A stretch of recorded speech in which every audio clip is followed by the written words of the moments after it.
Caleb, tell us a little bit about your story, how you got started, and maybe a little bit about your childhood. Yeah.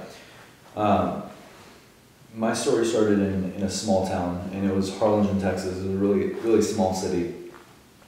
But there was a lot to learn in that city, and I think that one of my best friends in life was my dad, and he raised me to become a pro baseball player. We'd spend countless hours practicing every single day since I was 4 years old, and we'd play on traveling teams, and we'd spend so much time together. He was an older guy.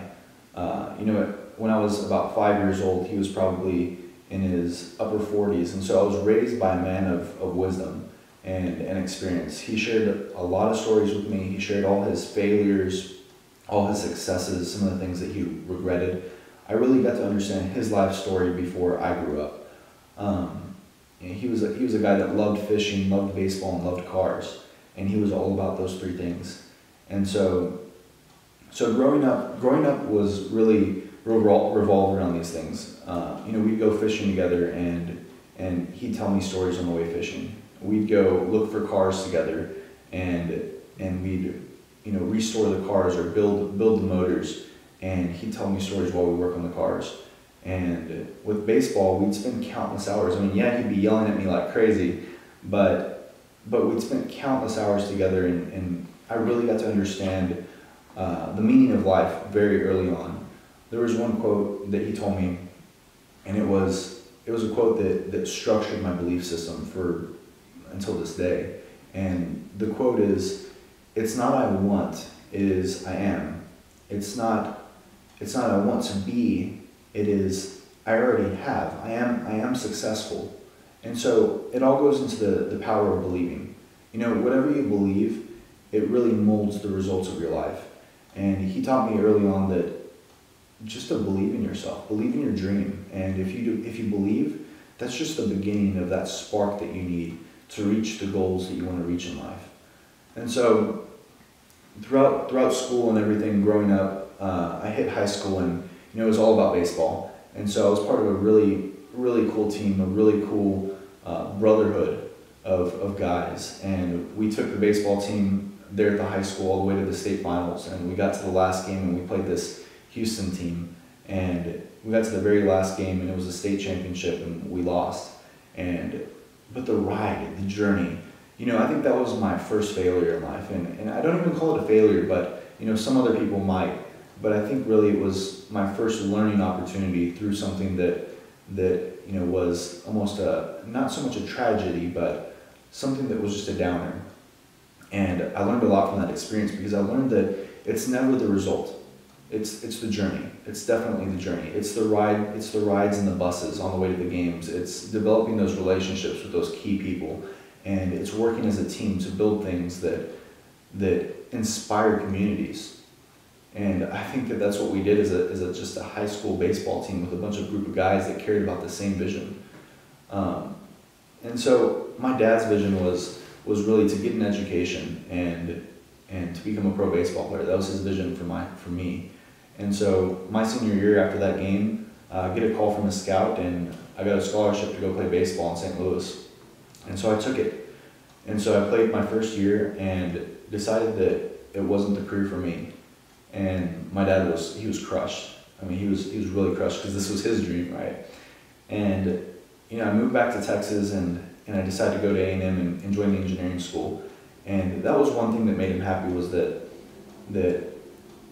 I went back to school, and I stuck with school, because he really wanted me to get a good education, even though I wasn't playing baseball. So I joined the engineering school not to become an engineer. I joined the engineering school to build a fallback plan in case I failed in business, because truly I was interested in business. I wanted to become involved in business. And so at the age of 19, I did. I started my first company, and it was a TV company. And it was founded on something as simple as getting on Craigslist and finding good deals on TVs with the $500 I had in my pocket. I literally started with $500 and developed a business on Craigslist of flipping electronics, which evolved into finding suppliers and selling to hotels and selling to gyms and selling to people all over the city. And eventually I established a business where I was making great money. And so I was about 20 years old and I was making well into the six figures, and I get a call and it's my dad, and he's saying that he's sick.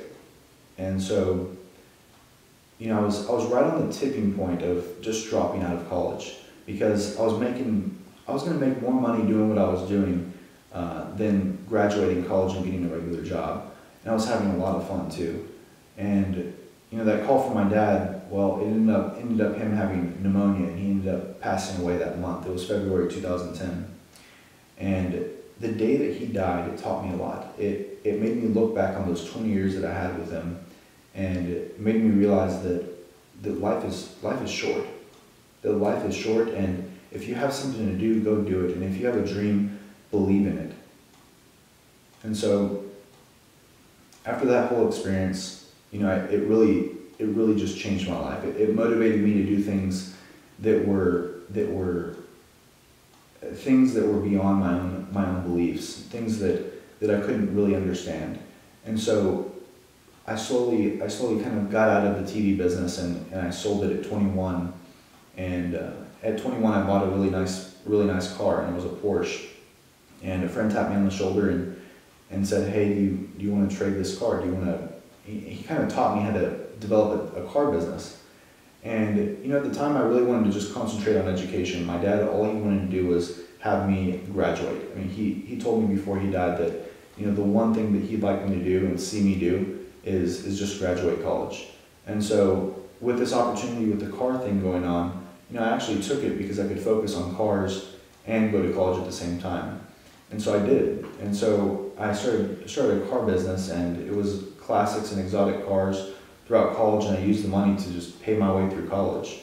And eventually this past May, I graduated in 2013 with my engineering degree. And as soon as I graduated, it wasn't about where am I going to get a job. It was, what am I going to do to take advantage of this one life and this one opportunity I have. The experience and the time that I had with my dad molded everything about my life. And having that engineering degree was great, but again, it was a fallback plan. It was the in case I fail. Because there's one thing that I'd like people to realize is that we do live this one life, and if you fail, big deal. You're gonna fail at numerous things. The last thing that you should be scared of is failing.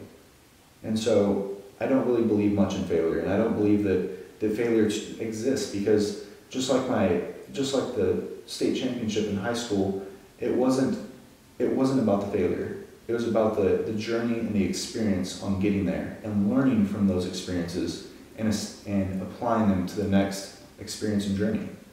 And so in May 2013, I moved to Dallas, and I had this concept early in college, and I start executing on the concept, and I start meeting really great guys. And eventually the concept became Spotagory. And I started using all my profits from the previous business to support this vision of a location-based application. And the whole vision kind of derived off of seeing the internet grow. Ever since the 1990s, the internet has allowed people to communicate with people all over the world. And it's allowed people to interact with nations and other continents and other cities and people all over the globe. And at Spotagory, we're actually focused on the exact opposite. We're focused on what's happening around you. We're focused on being able to tap your neighbor on the shoulder and saying hi, or being able to just talk directly to the audience literally in front of you. And we see that as a huge opportunity and market to tap into, because right now on social platforms, you're not able to just share information with people that are relevant and around you in your community. And we're going to be focusing on tying communities and bringing them together through this one idea. And it just so happens to be a mobile application. And going back to what my dad had said is if we believe in this dream, naturally, things are just going to work. Things are just going to happen. And if we fail at this, then we're going to learn from all the experiences up to this point, and we're going to enjoy the memories that we've made.